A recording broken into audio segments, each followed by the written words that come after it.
commence my discussions, I'll quickly share something that happened recently. About 2 weeks ago, I attended a conference, and on that panel, there was a judge, not a Nigerian judge, and she shared that. So the topic was on transformative dispute resolution, transformative dispute resolution. And her lordship shared that one of the touching experiences that she's had on the bench was with a particular person that kept on coming to our court. So it was a criminal matter. The first time, the young man was in her lordship's court on the charge of stealing, and he was stealing food items. So the first time he was convicted for a few months in jail. He served his term. Like 2 years later, the young man was back before her lordship, having committed another simple offense. Please permit me to describe the offense as simple. It was again pertaining to, the offense was again pertaining to, it again pertained to stealing of a food item. Then the third time, after serving his second jail term, the third time, he was before that same court. And then her lordship shared that at some point, she asked the young man a question. Why do you keep coming back? Why are you doing this? And you keep stealing food. Why? And then he said his mother was sick. He's a first child with children, younger ones, you know, whose livelihood depended or depends on him. And so all efforts, according to him, to get a job proved abortive. And so the only option he had was stealing. And so the last thing that he stole was money.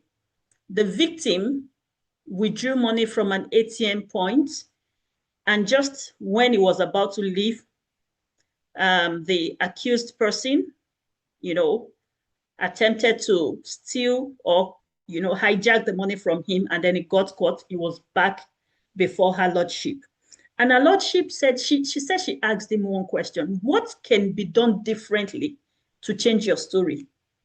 And she said he responded by saying that, I want education. And then she said she paused and she was like, you want education? Why do you want education? He said the accused responded that he believed that with education,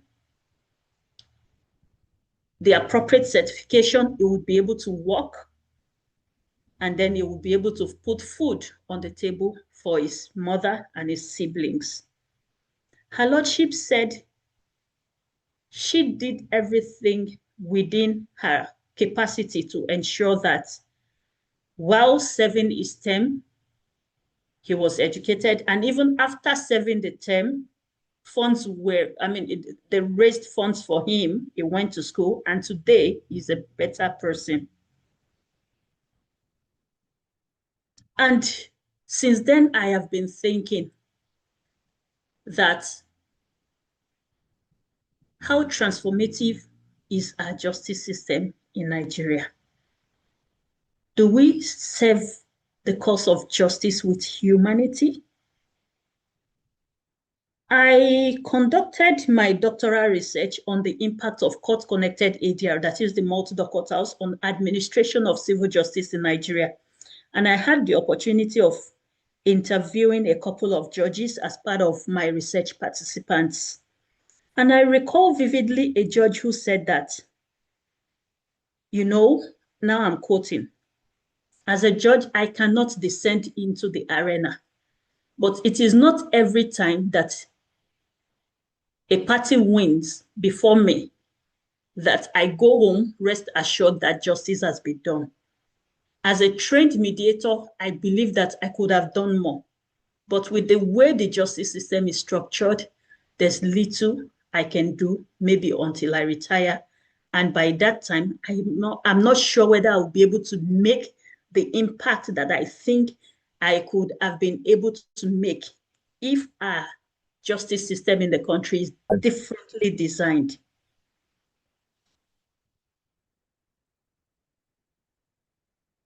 Now, coming back to the topic of this webinar, developing a mediation culture within the judiciary, Nigeria's pathway to transformative justice. Before I start, let me share that justice delayed is justice denied. We know all this. We know this already, right? However, please note that justice hurried is justice buried. When we hurry justice again, we are burying it, which means it's important to do what? To have a balance. I think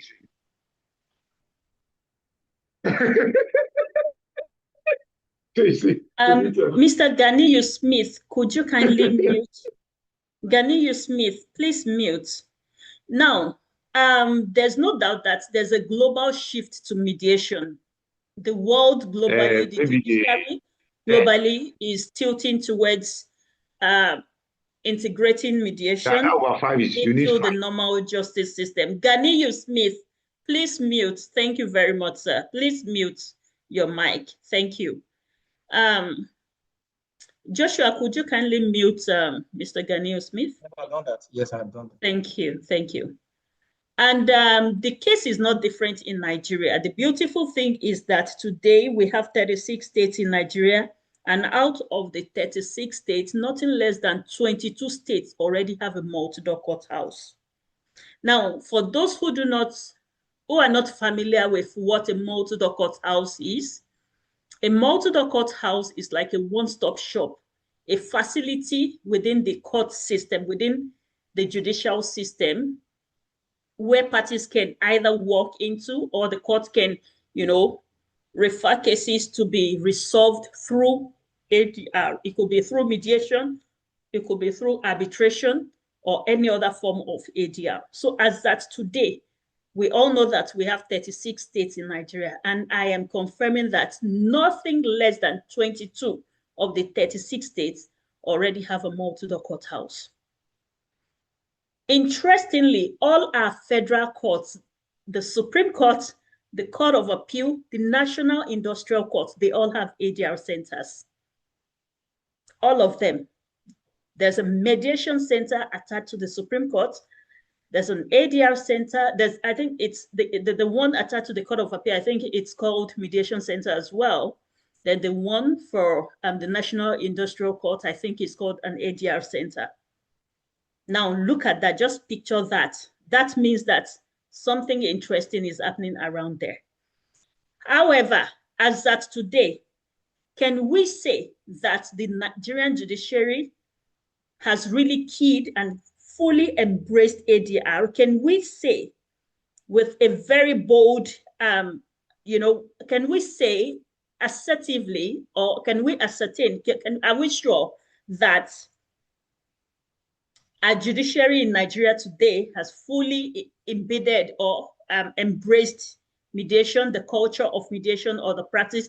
Please note that the fact that we have, that a judiciary has the multi-door courthouse doesn't mean that that multi-door courthouse is effective. From the evaluation that was part of my PhD thesis, I realized that most, if not all of these court-connected ADR centers are battling a form of challenge or the other. And the major challenge, or maybe three major challenges: one, funding. Number one, funding. Number two, maybe pushback by lawyers. Then three, the leadership problem. So we'll run through all this in the course of this conversation, this webinar. Now, why the ADR movement? Why the mediation shifts? No doubt, mediation promotes efficiency. It promotes peace building. It promotes sustainable relationships. If effectively managed, It is cost and time effective, amongst others. So the benefits are enormous. Your Excellency, ma, please, can you put your slide on slideshow so it can have a full screen? Absolutely. Very good. Absolutely. Perfect. Thank you. Thank you, ma. Thank you so much. So from research shows that 70% of civil cases in Nigeria, 70%, that is majority, exceeds 5 years in court. 70%, and this is just being modest. This is just being modest. 70% of cases in Nigeria, civil cases, exceed 5 years in court. I hope we know what that means for businessmen. And even generally, remember again that justice delayed is justice denied. In a country where people are trapped within the justice system, then there's a problem. There's a serious problem in that in that country, whether we admit it or not. And this is another fact. Backlogs erode public trust. Now, if you have this conversation with an average Nigerian citizen, particularly those within the rural communities, if you ask them about the justice system, as ministers within the temple of justice, we might not like what we would hear from them. And no doubt, backlogs slow down justice delivery. So it affects the trust that people have within the justice system. Also, it slows down the justice delivery system. Now, Nigeria's cultural roots of dialogue are cultural.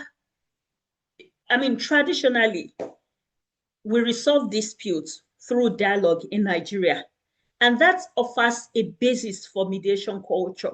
So if we look at our roots, if we trace back, if we look at the history, our historical development, and our indigenous culture, someone like me would always ask that, why is it so difficult for us to embrace mediation or to popularize mediation in Nigeria? Because in states, Nigerian states where mediation is thriving effectively, or let me say in the multi-door court houses where mediation is thriving like better than in other jurisdictions. I had the privilege of interviewing some of the users, and what I heard, marveled me.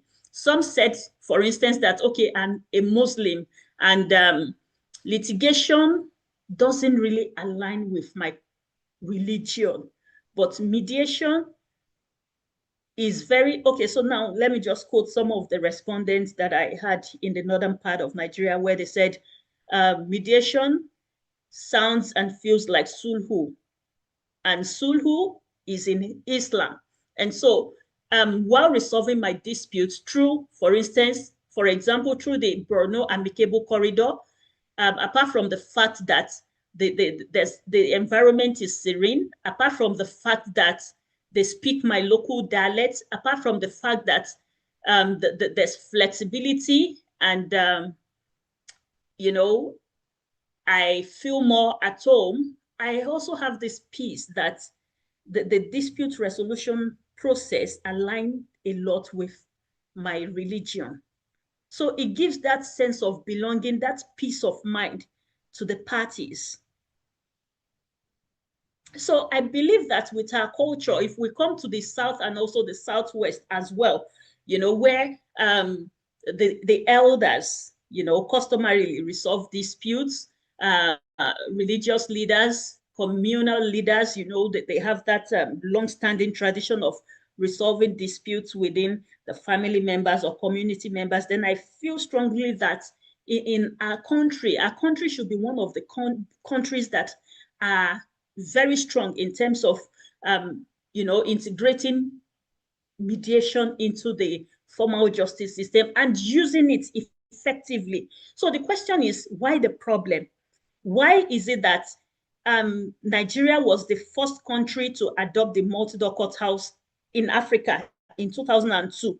But from data as at today, we have some other African countries, that from data have experienced more transformative results in terms of expanding access to justice than Nigeria. So what are we not doing right, or what can we do differently, particularly from the angle of the judiciary?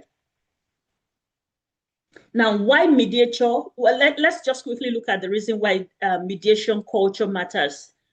Like I earlier mentioned, mediation enhances access to justice, and it promotes SDGs, Sustainable Development Goal 16 of the United Nations.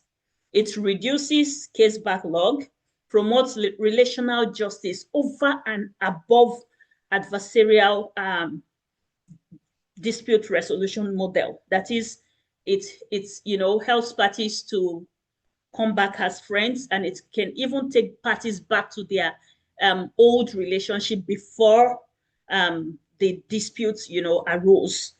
Also, it rebuilds and strengthens community trusts in the court system and also in the justice system.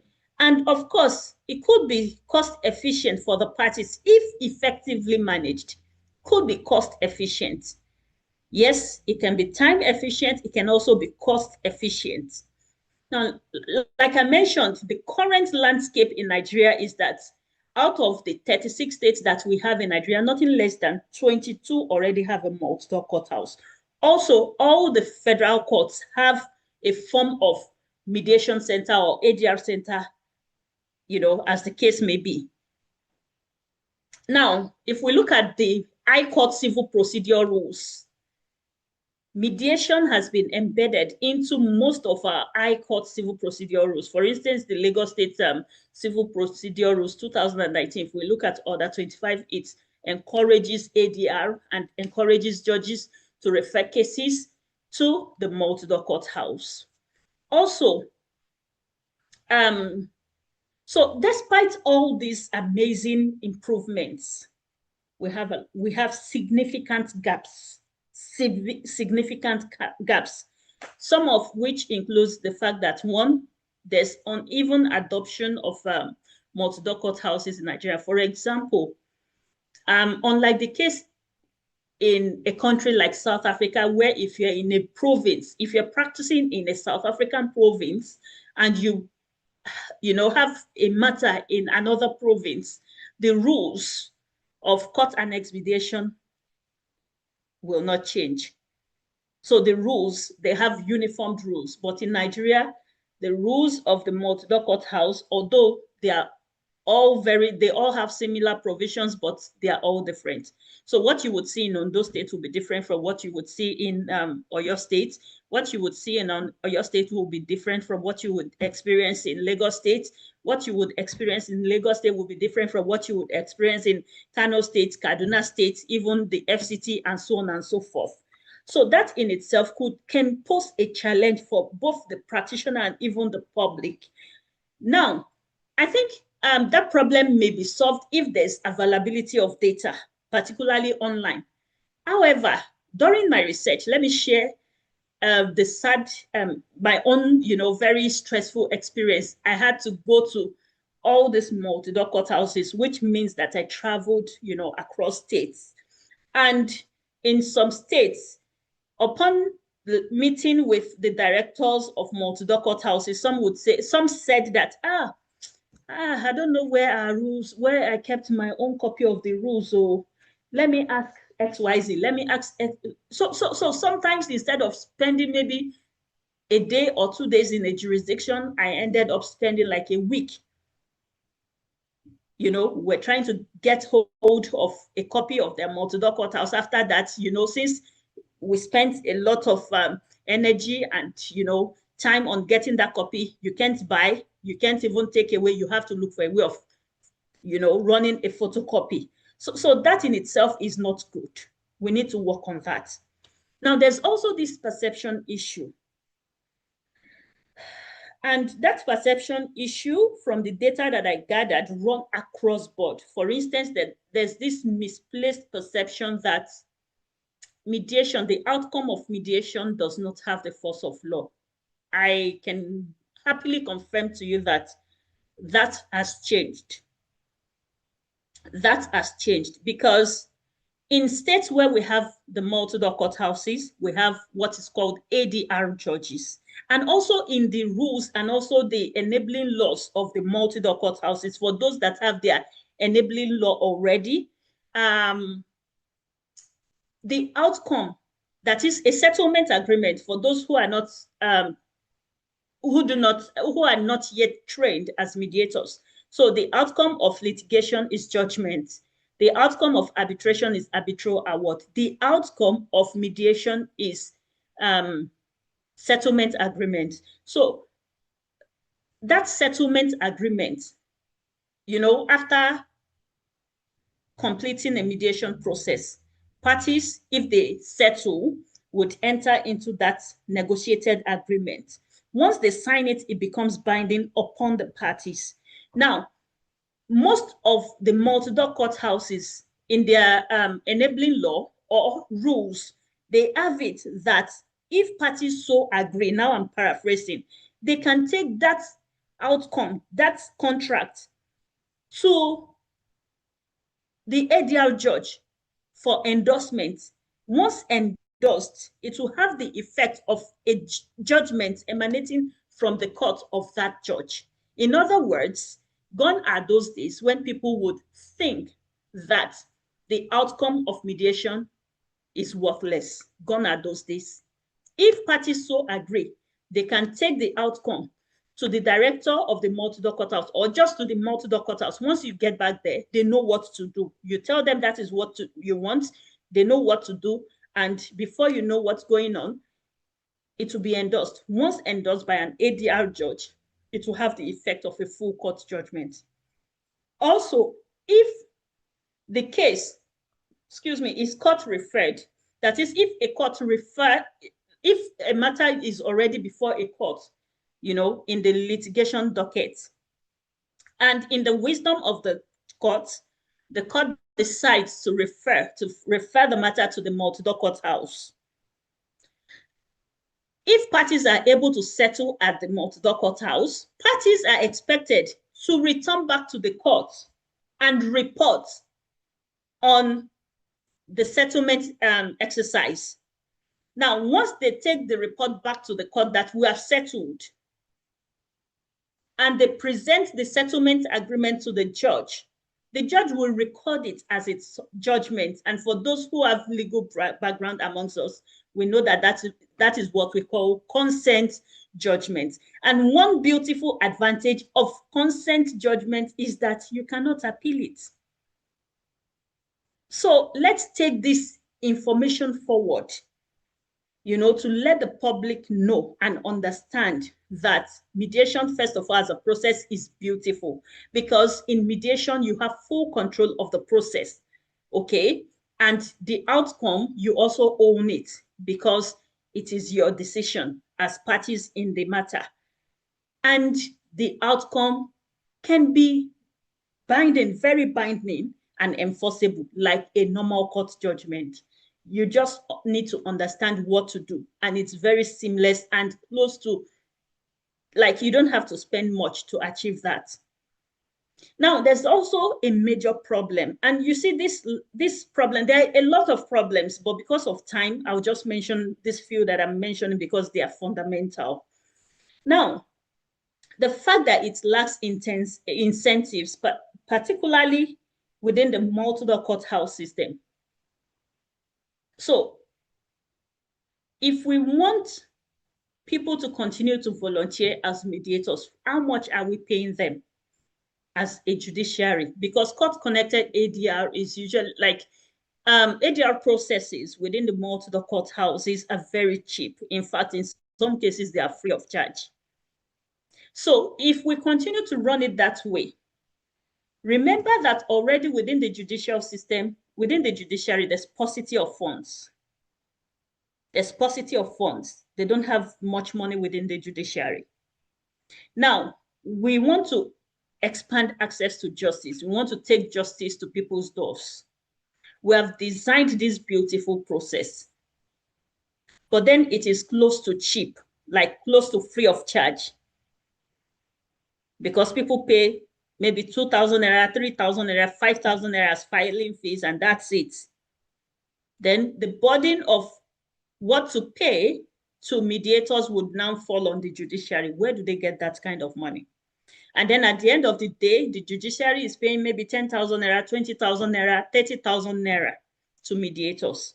Now, that would have a major disadvantage. Quality mediators will be very busy and they would hardly volunteer to sit on cases such as that. And that might disadvantage the parties. What can we do to address this problem? There's a state in Nigeria that, unlike all other states in the country, have, I think, 4 or 5 multi-door courthouses, and that is Ogun State. And I had to investigate what they are doing differently, and that is partnership with stakeholders. But they have not yet effectively addressed this problem that I'm talking about. But I think all other states in Nigeria, particularly the chief judges, the directors of the multi-door courthouses, they need to partner with key stakeholders within the state. It's important to partner with the bar. It's important to partner with the companies within the community. Everybody needs peace. Everybody needs access to justice. And all these companies, they have funding. It's also important to partner with the traditional rulers. Let the local people own the process in partnership with the judiciary. Let them contribute. Let them donate. Beyond that, there are a lot of international organizations with huge amounts of money. Like they have donations, they have grants that can be accessed. And in my PhD, one of the key recommendations is that if any state judiciary wants to appoint a director for their multi-door courthouse, they should be intentional about that. Appoint just one head that is capable and passionate, and make sure that the person understands project financing, the person understands how to raise funds independently. Also ensure that in your law, you have that provision, that is, you empower the multi-door courthouse to seek external funding beyond whatever comes from the judiciary or from the state governments. If we really need to sustain the multi-door courthouse system in Nigeria, then we need to pay very strong attention to the issue of funding. First of all, see, if you want someone to administer your multi-door courthouse effectively, invest in that person. But before you invest in that person, ensure that that person is the kind of person that will get you the result that you need.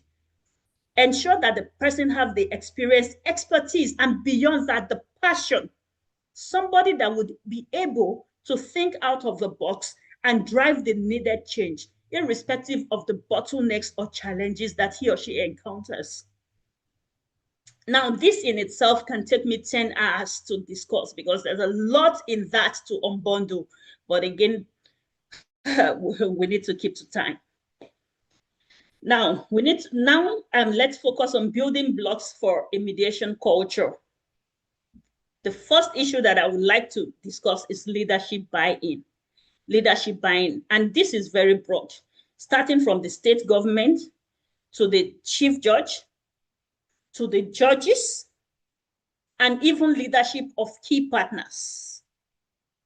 And there's a major problem that I've noticed in Nigeria. For instance, if today we have a chief judge in a state and the chief judge is really passionate about establishing a strong and working multi-door courthouse, the chief judge would retire one day. If he or she retires and the next person that comes in is not someone who has that in his or her agenda, then there will be a problem. Therefore, multi-door courthouses should have like 10 years plan, 20 years plan, strategic plans that will not change irrespective of the kind of leadership that comes in. And on that, it's important to ensure that multi-door courthouses are given, if not full autonomy, then semi-autonomy. Yes, they would be under the judiciary, but for me, I've had the opportunity of leading so many projects. And for me, if those who are working with me are doing well,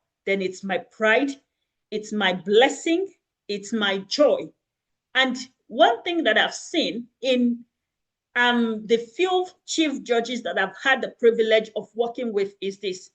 even if what that idea that you bring in, if it's not in their agenda, even if they do not have funding for it, if you present it to them brilliantly and you come with solutions like a breakdown of how you intend to solve the problem outside the judicial challenges or funding, they listen and they give you the opportunity to run that project. And if you run it well, it will be to the joy of the judiciary and also to your own joy as well. So again, if we need to get the issue of multi-door courthouse system right in Nigeria, then we need to look at the directors. What kind of directors do we have? What kind of directors are we appointing? I mean, what kind of expertise do they have?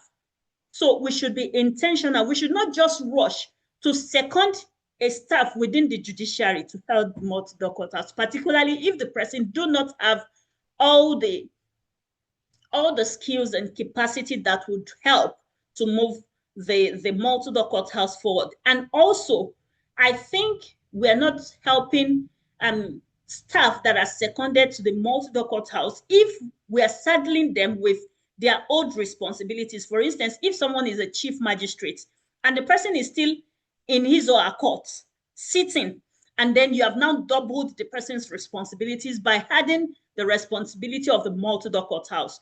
Truth be told, this person is not a machine. The person will try his or her best. But if we are not getting the needed result from the person, then maybe the fault is not from the person. The fault is from the person who appointed this person. And why did we appoint this person? Because there's paucity of funds, right? Why not do things differently by saying that, okay, out of this limited funds, let us just, for me, 5 million naira is more money. If the salary will be maybe 700,000 per month, times 5, give me your five months strategic plan. Let's see how you can turn around your salary, your 5-month salary, how you can turn it around within 12 months. Let's see what you can do. You see, when you interview the right set of people and you give them, probably if you employ them temporarily, and then you tell them that you will permanent them upon best performance, I think it would work, but we should be intentional with the issue of leadership. And the right leadership will know how to get the proper buy-ins of the leaders, be it the governor's buy-in, be it the chief judge's buy-in, irrespective of the tenure, whether the tenure changes or not. The right multi-door courthouse director would know how to run things and also how to partner local, regional, and even international stakeholders to ensure sustainability and effective running. And again, an effective director would know how to strengthen capacity development. Also, remember that when we're talking about capacity development, it's important to train magistrates and judges for them to understand how to refer cases, when to refer cases, which cases to refer, and how to embrace mediation and refer cases as a matter of duty, like naturally. But again, we're going to talk about the NJC policy that appear to be discouraging judges from fully embracing mediation and also referring matters to the mediation door. Now, procedural integration. In terms of procedural integration, I think the legal framework in Nigeria is very strong on this.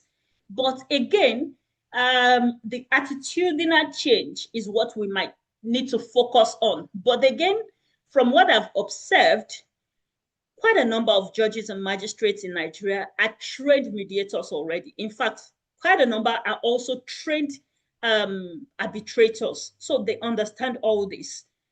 However, I think the system, particularly from the top, from the NJC, needs to change the policy that would encourage effective and transformative embrace of mediation might need to come from the NJC. And this is something that the ICMC and other ADR bodies in Nigeria might really need to partner on and work on in collaboration with the Nigerian Bar Association. So another critical issue is monitoring and data metrics. How many multi-door courthouses in Nigeria have data on the number of cases they have resolved, on the time, the effects, the challenges? You know, if you go there today, how many of them even have websites? Available data, record keeping. So this is lacking, and I think we need to work more on this. Now, public awareness is a major problem. The public, there's a discord. People are not aware about the multi-door courthouse. And if you explore that, if we discuss that further, it will still come back to the issue of funding. The judiciary or the multi-door court, they don't have the money to run programs or projects that would help them to, project what they do to the public. Also, in most states that I've seen, in all of most of them, they only have one multi-door courthouse in a state, in the central. So what happens in the various local governments, the local communities? So there's the need to really work on this. But if you talk about this again, it will still bring you back to the issue of funding. Also, the need to collaborate effectively with the bar. There's, at the time, my time is fast running, but there's a lot to unpack, around here. Also, it's important for the NJC to make the issue of mediation a compulsory requirement for judges' assessment, promotion, and career progression. So, usually the number of cases that a judge is able to close per quarter is a major plus for the judges in terms of their assessments. But I think it's important for the NJC to rethink this, and just like pro bono is part of the requirements for the consideration of the rank of senior advocate of Nigeria, I think it's important for us, if we truly, truly, truly wish to ensure that the judiciary embraces mediation, bearing in mind the 2018 NJC ADR policy. For me, it looks as if the NJC is giving with one hand and taking back with the other hand. So fundamentally, there's a lot of things to do with the NJC. And I think, again, with the support of the NBA and also the key ADR bodies in Nigeria, in collaboration with state judiciaries and attorney generals, we can effectively address this. Nigeria is our country. The situation is our situation. If there's a problem, it's our collective problem. And I think if we really need to solve the problem, then all hands must again be on the deck. And I believe that when the will is there, there will always be a way. So I've discussed these institutional strategies that can help, bar and bench partnership, effective stakeholder partnership, sustainable funding, intentional trainings, constant referrals, judicial performance indicators, which would include settlement and facilitation. This would really help. Also, we need to focus on transformative opportunities, like this is 2025. In fact, how many judiciaries, adjudicate digitally? Very few, very, very few. But again, online dispute resolution, ODR, should be something in 2025 that judiciaries are beginning to explore. Okay, judiciaries in Nigeria should start, this is my recommendation, start thinking of how they can, integrate online mediation into the normal court system. I pray that we get there. But honestly, we're really, really lagging behind in Africa and also in Nigeria particularly. And I pray and hope that we're able to step up and get things right. Also, one of the things that I've recently been exploring is the need to ensure that there's a synergy between indigenous dispute resolution and also the multi-door courthouses. So if we're saying that we're expanding access to justice, or if we're saying that we really need to expand access to justice to the grassroots, let us look at people who are mediating every day, but informally, and how we can link that with the multi-door courthouse. So if, for instance, there's no money to have 10 multi-door courthouses in the state, why not partner the ICMC as a state judiciary and see how we can probably offer trainings to traditional rulers and see how we can support them, you know, to turn their traditional mediation centers into something that is semi-formal but not too formal, so that we won't lose the traditional element on the one hand, but on the other hand, to maintain the ethical rules that we have in formal mediation. Again, there's a lot to unpack in that regard. But for me, if indeed we really want to expand access to justice, then we need to start looking towards that direction, particularly if we keep saying that we cannot expand because there's no money. The next one, cross-border ADR. Yes, we've been talking about ADR or mediation within the Nigerian community, but again, there's a lot going on within the African continent. And I can see that we have a lot of young minds on this webinar, and ICMC has a lot of brilliant young mediators, and also the Nigerian Bar Association, and also even the Nigeria as a country. There's a lot to do. There's a whole lot to do. All we need to do is just to provide people with the right platform and the right information and the right network, and help them to practice mediation effectively beyond the Nigeria territory. There's a lot of opportunities within the African continent, which we need to start exploring, and we need to open the opportunity or opportunities for our people. Now, we need to overcome a lot of challenges like the resistance to ADR. Within the judiciary, we need to overcome that. Outside the judiciary, within the bar, we need to overcome that. Now, let's zoom out to the public. We need to work on that. And trust me, there's a lot to do in that regard. Do you know that we have a national law on arbitration and mediation in Nigeria today, but we don't have a national law on the multi-door courthouse? I've seen a lot of countries that have laws on court annex mediation. They have laws, you know, national laws of court-connected ADR. We need to really look into that in Nigeria. Also, I've discussed inconsistent funding and infrastructure. We need to address that. There's also weak performance metrics. I've, you know, addressed that as well. Also, limited awareness amongst the public generally, inside the judiciary and outside the judiciary.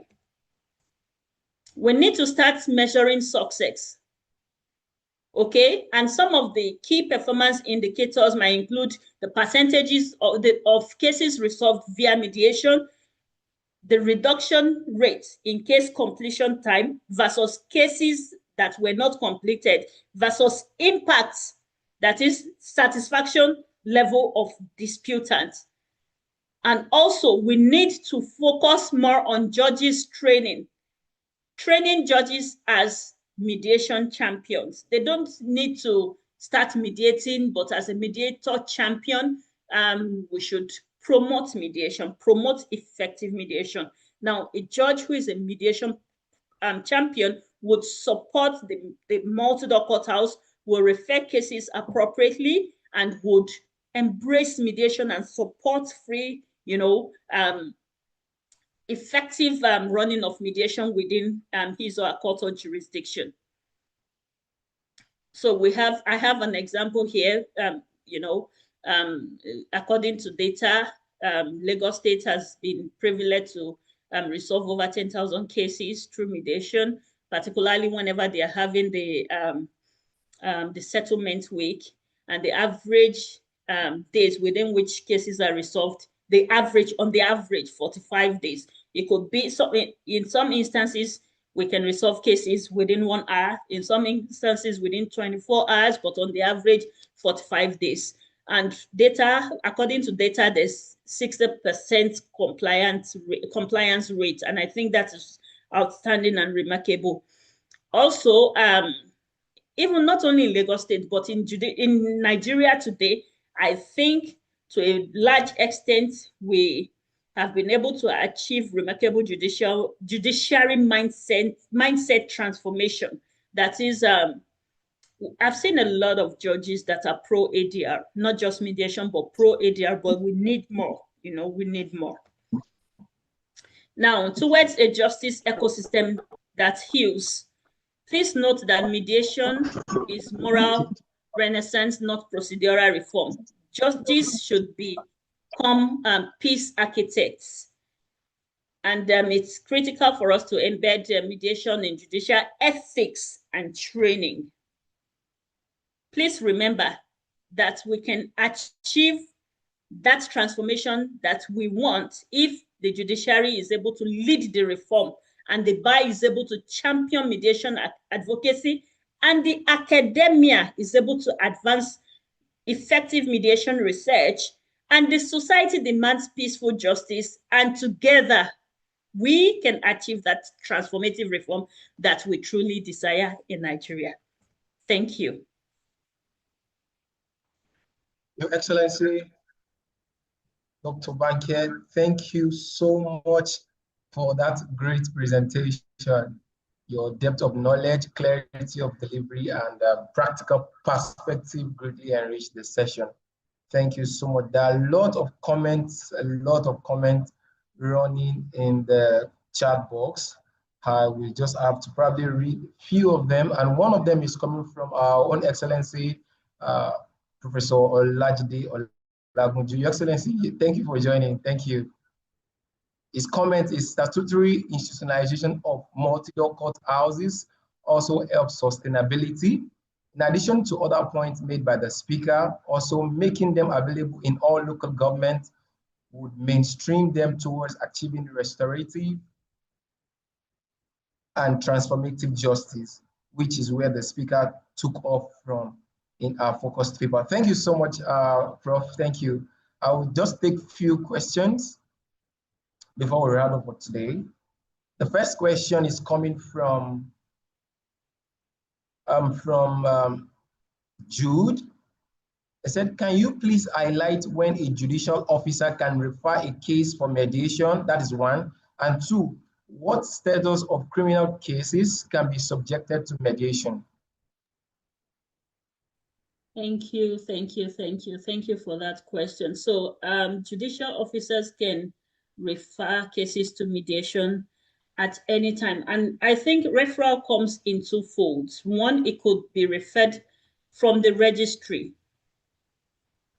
So the multi-law courthouse system was an idea of the late Professor Frank Sander of the Harvard Law School, who saw the judiciary as a one-stop shop. He envisaged the judiciary of the future. And according to the way he described that judiciary, he described it like a situation where you have a very big house, but with multiple doors and a very strong registry, a very strong, central where cases will be sieved and channeled to the appropriate doors, but having the needs of the parties at the back of your mind.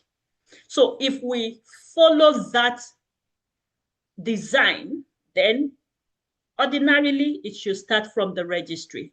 However, if a matter is before a judge, and for instance, the judge sees that this is a civil case, and from the nature of this dispute, it's a land dispute that was purchased by two older brothers that are late, they are deceased. And I once handled a similar matter.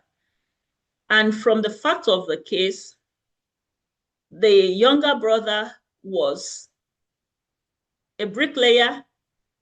The older brother had the money. Because they loved each other, they said, we don't want to separate. It's just the two of us. Let us live together forever. Let us build a very big family house so that our children and grandchildren would always have this as the family house. So they said, because I have the money, I don't want to take all the glory. Let me put down the money for the resources while you put in the labor, so that at the end of the day, it will look as if, or it will have the feeling that we contributed equally. And after everything, they also agreed that you take the upper floor and I take the lower floor, okay? So they lived together harmoniously. Lo and behold, over 60 years later, their great-grandchildren, the eldest was like 80-something years old. She came to the mediation room with a bent back. And from the history that they gave, it showed that the foundation of the house was nothing but love. But now you are quarreling, you are killing yourselves, you are doing so many things to yourselves. These are great-grandchildren, and they are even old. Great-grandchildren that are even old, and you are killing yourself over the same property. The judge, in his wisdom, did what? Said, please let this matter go to the multi-door court. So it can be done. That referral can come at any point in time in the wisdom, if in the wisdom of the court, the best way to resolve that dispute is through mediation. But the issue that we usually have in practice is that when the judicial officer, if he or she means well, but you're referring parties who do not have any mediation knowledge, and they see you as pushing them away from solutions. So it will depend on the level of expertise of the mediator and the staff of the multi-door courthouse to be able to let them see reasons why they should voluntarily and happily explore the option of mediation. Again, there's a lot to unpack around there, but I hope I've been able to effectively answer your question. Exactly. Thank you so much. Thank you so much, Doctor. Damilola Ayeni, can you unmute your mic? I just sent you a prompt so you can ask your question or give us your comment. Yes, so criminal cases, in terms of criminal cases, there's a lot of criminal cases, but most of the time simple offenses or monetary issues like white collar plea bargaining. If you have a legal background, plea bargaining, okay, is an example.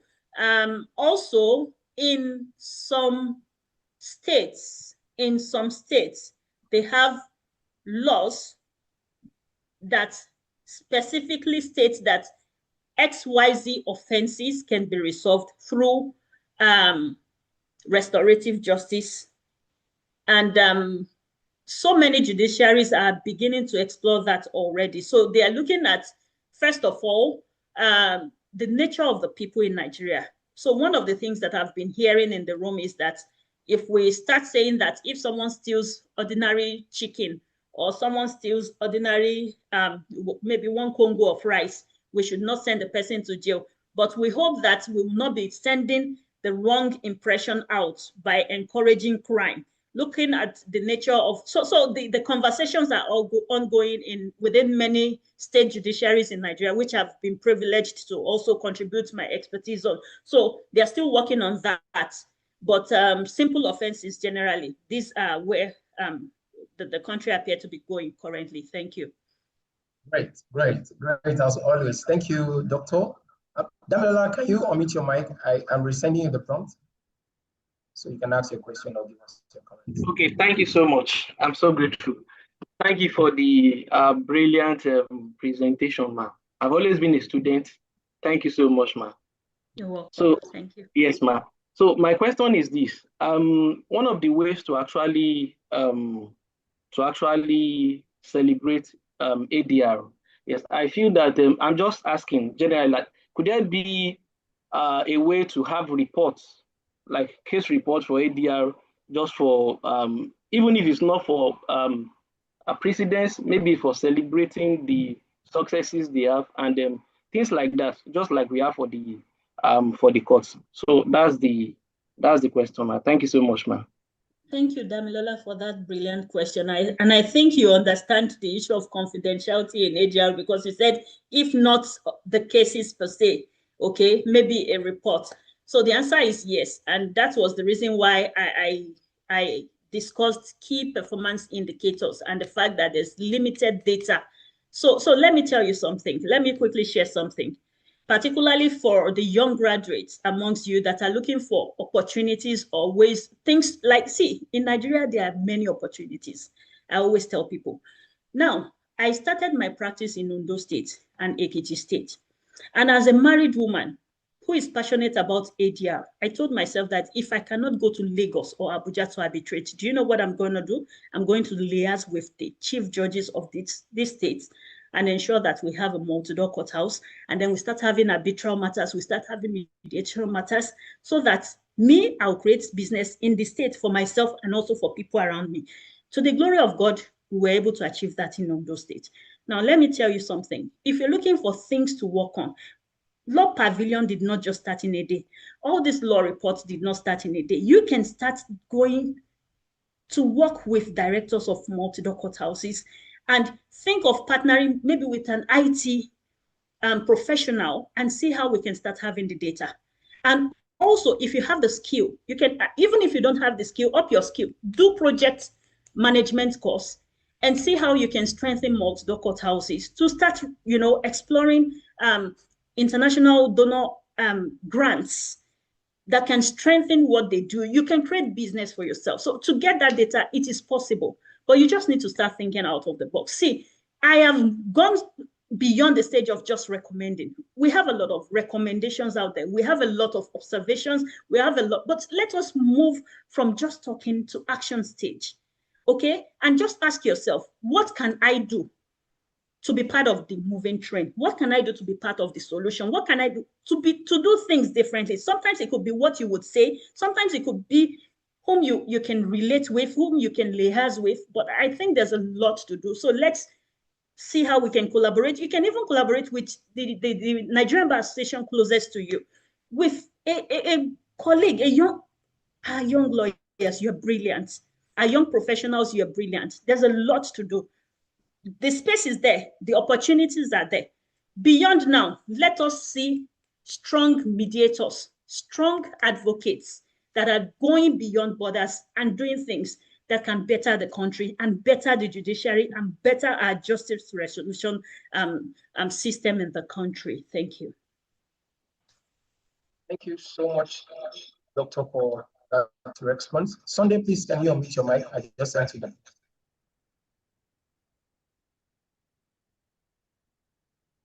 Excellency Sunday Raphael, please unmute your mic.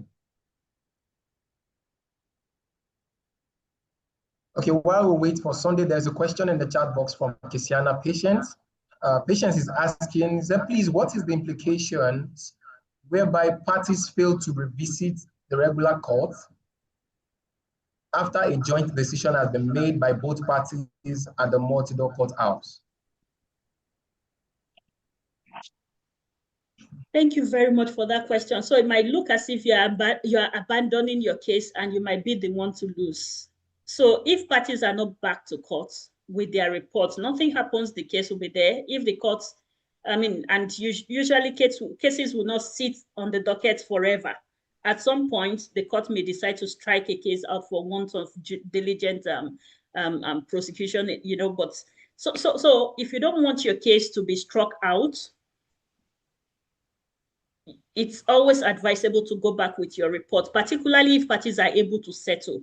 If parties are able to settle, it's to your own advantage if you are able to go back to court and report, and then the court adopts the settlement agreement as a consent judgment. It's to the parties' advantage, and in practice, parties will be always eager to do that.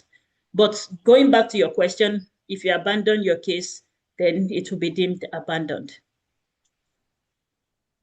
Thank you very much, Ma. I have to take this comment from Abiodun Ambode. He's saying the presenter has really won my medals. Thanks indeed, Dr. Princess, a lecturer of repute from Professor Abiodun Ambode. Professor, thank you so much. Thank you so much for joining. Really appreciate your feedback. Thank you. We'll take one or two more questions before we go. What role do cultural attitudes and public perceptions play in the acceptance and growth of ADR in Nigeria? That's a very brilliant question. Public perception, cultural attitude, it plays a very strong role. In fact, before going into any mediation room, the first thing that I want to do is to understand the culture of the people I'm going to meet. And I want to connect with your culture because I need to connect with you and build trust and effective communication / rapport. So where mediators overlook the importance of culture and perception, I think such a mediator should be ready to probably not make good progress with the case, that he or she is probably going to resolve. So it plays a very, very strong role, very important role, and it's important to always bear that in mind and address them, acknowledge them when you sense them, and address them effectively. Thank you. Thank you very much. Yes, and if you acknowledge cultural differences, see, if I acknowledge your culture, I can use that to help you to connect effectively to the mediation that I'm going to sell to you. So for every effective mediator, you should be smart enough to understand people's culture and also cultural differences and understand the role that it will play in every mediation and then use it well. So perception is always there. I am familiar with that. And so when you have that emotional intelligence, whatever emotion that you feel in the room, even if it's coming from the wrong perception angle, you would be fully prepared to effectively address it. Thank you. Please, thank you so much, Ma. Please forgive me. This, he has posted it several times on the chat box. I think we should just take the question. This is coming from Terista and Jeremy Street Attorneys. They're asking that, can you please throw more light on the challenges associated with trans-border mediation and how they can be overcome? So there are a lot of challenges associated with trans-border mediation, a whole lot. So it depends on the specific challenge that you would like me to discuss. There are so many challenges associated with trans-border mediation. So is it possible for you to please be more specific? Okay, Terry, if you're there, you can raise your hand, then I bring you up if you want to ask your question, or you can type it in the chat box. Terry, I just send you a prompt to unmute your mic if you would like to speak. I agree, mostly jurisdictional issues. But first of all, the major issue usually would be from maybe cultural differences or legislative perspective, the framework, the legal framework. But these days, with so many regional transformation, I think we have a lot of, it depends on the region that you're looking at. We have, which one? This very popular one. Gosh, why did it just left my mind. It's very popular. This one that is going to open the trades within the African continent. What's that framework now on mediation? Well, I've heard about the OHADA mediation framework, and sorry, I just forgot that now. Yes, thank you, African Free Continental Trade Agreement. Yes, thank you very much. So if you're using, yes, AFCTA, thank you, God bless you. Ezekiel and Terista and German Street Attorneys. So if you're coming through this framework, the framework in itself has simplified mediation under it. So if you go through it, if parties mediate through it, then the issue of jurisdiction will be addressed. Also with this Singapore agreement, jurisdictional issues are becoming demystified gradually. So I think we're making good progress globally and also within the African continent. We're making good progress. But what we would always advise people is that if you want to do business within the African continent, then you should be mindful of the framework that you want to adopt. The legal framework that you adopt would determine whether you will have a safe landing or not. Also, how parties draft their mediation the mediation agreement is important. Once you draft the agreement effectively and you apply the effective legal framework, then you also the settlement, the regime of the judiciary in countries involved, particularly if it will be necessary to refer to court at one point or the other. That might also be a factor, that parties might want to consider. But by and large, I think the major thing to avert their minds on would be the framework, the legal framework. Thank you. Thank you so much, Dr. for that great response. Thank you. There are a lot of questions and comments in the chat box, but we may not be able to take all of them. I will encourage us to connect with Dr. Banke on LinkedIn. Please follow her on LinkedIn and other social media. You can ask your question directly on our page on LinkedIn. So please follow Dr. Banke on LinkedIn for more information on this topic. I can see in the chat box some people are asking that, are we paying for this webinar? No, you're not paying for the webinar.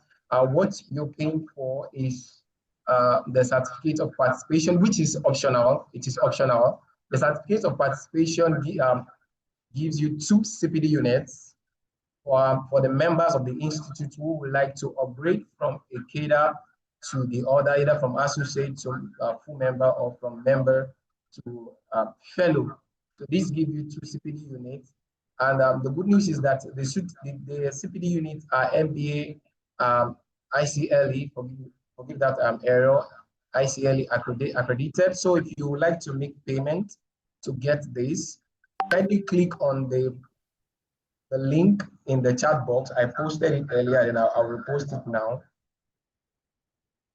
It's just 5,000 Naira only, and the certificate will be sent to you. Distinguished participant, the largest ADR conference, proudly hosted by ICMC Annual Conference and ADR and Induction Ceremony, is coming up 28th of November 2025. And this is to encourage all members of the Institute, associate member, fellow, non-members, international delegates, students, and non-students. Please register. You can see the amount for registration on your screen. You can visit the icmcconference.org to register. And if you have already registered and you would like to create your personalized conference DP, just as we have for His Excellency Chief Dr. Emeka JP Obegolu SAN, you can also click on that link in the chat box, or you type getdp.co/5gr on your phone and create your personalized DP. You can post this on your social media and tag ICMC. We'll be glad to collaborate with you on that post as we're preparing for our 2025 annual conference and induction ceremony. Without further ado, I would like to say a very big thank you to our facilitator or our guest speaker today, Excellency Dr. Banke Olagbegi. Thank you so much, ma'am, for that great presentation. It was so great. The comments are just coming. In fact, they are still coming, and may not be able to take all of them. So for our participants who are interested in the certificate of participation, you can visit bit.ly/webinar-CER to make that payment. At this point, I would like to once again say thank you to everyone who has joined. And as we're preparing for the induction ceremony, if you are yet to register, please do well to register for the conference. Thank you, and see you at the conference. Thank you. Enjoy your afternoon.